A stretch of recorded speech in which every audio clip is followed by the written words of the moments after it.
नमस्कार विद्यार्थियों, मैं राहुल टंडन आज आपको कक्षा 9वीं में एनिमल सेल, जिसको हम जंतु कोशिका कहते हैं, उसके बारे में पढ़ाऊंगा। अगर आप जानते हैं कि जीवित जो होते हैं उनका शरीर कोशिकाओं से मिलकर बना होता है। कोशिका एक ऐसी इकाई है जो संरचनात्मक है, क्रियात्मक है और आधारभूत इकाई है। कोशिका को अगर हम ध्यान से देखें तो यहाँ पर आप जो चित्र देख पा रहे हैं ये जंतु कोशिका का चित्र है। इस चित्र को अगर आप ध्यान से देखें तो यहाँ पर काले रंग से बना हुआ ये जो आपको दीवारी दिख रही है ये इसकी प्लाज्मा मेम्ब्रेन कहलाती है। जंतु कोशिका के कुछ विशेष और मुख्य भाग आपको यहाँ बोर्ड पर दिखाई दे रहे हैं, जिसमें प्लाज्मा मेम्ब्रेन, जैसा कि मैंने आपको दिखाया, इस चित्र में अंदर भरा हुआ द्रव जिसमें सभी कोशिकांग होते हैं और अपनी क्रिया करते हैं, उसको हम साइटोप्लाज्म या जीव द्रव्य भी कहते हैं। इस जीव द्रव्य के अंदर आप एक विशेष संरचना देख रहे हैं जो चारों तरफ से एक भित्ति से घिरी हुई है। इसको हम कोशिका केंद्रक भित्ति कहते हैं। इस केंद्रक भित्ति के अंदर पाया जाने वाला द्रव कोशिका द्रव कहलाता है और इसमें धागे जैसी संरचना जो दिख रही है इसको हम गुणसूत्र या क्रोमोसोम कहते हैं, जिसको हम इंग्लिश में जेनेटिक मटेरियल और हिंदी में आनुवांशिक पदार्थ कहते हैं। यह आनुवांशिक पदार्थ डीएनए और आरएनए नाम के प्रोटीन से बना होता है। इसका मुख्य काम पैतृक गुणों को आने वाली संतानों में पीढ़ी दर पीढ़ी आगे ले जाना है। साथ ही साथ ये प्रोटीन निर्माण की प्रक्रिया में भी काफ़ी महत्वपूर्ण भूमिका अदा करता है। कोशिका के नाभिक केंद्रक में प्रोटीन निर्माण की जो प्रक्रिया चलती है उसको आगे सहायता पहुंचाने के लिए अगला आप जो कोशिकांग देख रहे हैं वो है एंडोप्लाज्मिक रेटिकुलम, जिसको हिंदी भाषा में कोशिका प्रद्रव्य जालिका कहते हैं।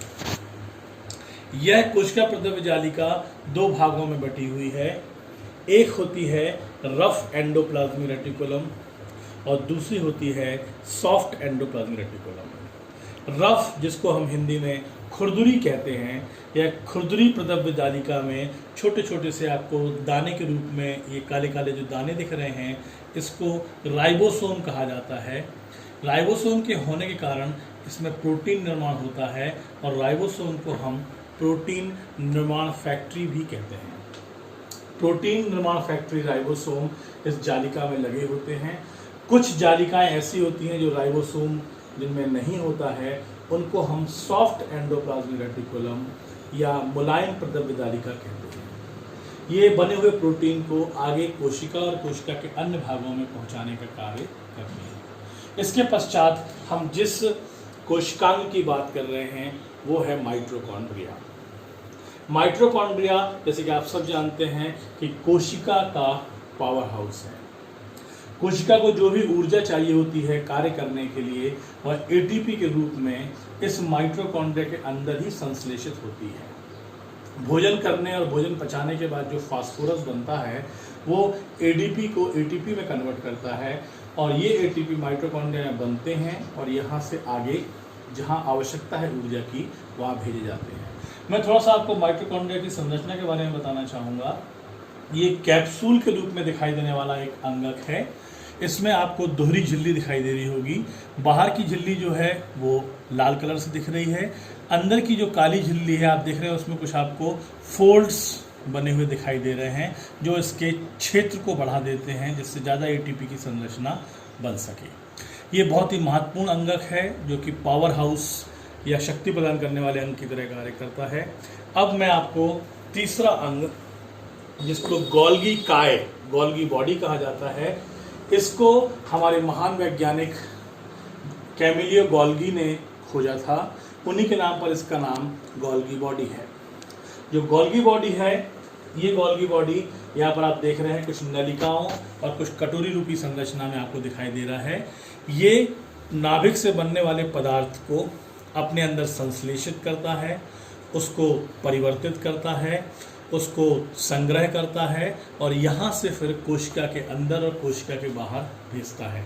एक तरीके से ये संग्राहक और संग्राहक के साथ साथ परिवर्तक के रूप में भी कार्य करता है। गोल्गी बॉडी के पश्चात आप देख रहे हैं चौथा एक महत्वपूर्ण कोशिकांगक दिख रहा है आपको, जो है लाइसोसोम। लाइसोसोम यहाँ पर मैंने इस तरीके से बनाने की कोशिश की है, जिसमें काले रंग की आपको दीवार दिखाई दे रही है, अंदर कुछ लाल कलर के द्रव की तरह दिख रहा है।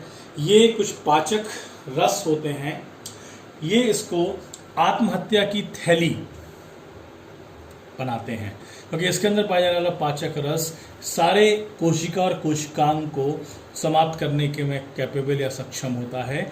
जब कोशिका कार्य नहीं करती है और जब कोशिका का काम समाप्त हो जाता है, तब सबसे पहले ये लाइसोसोम अपने आप को डिस्ट्रॉय करता है।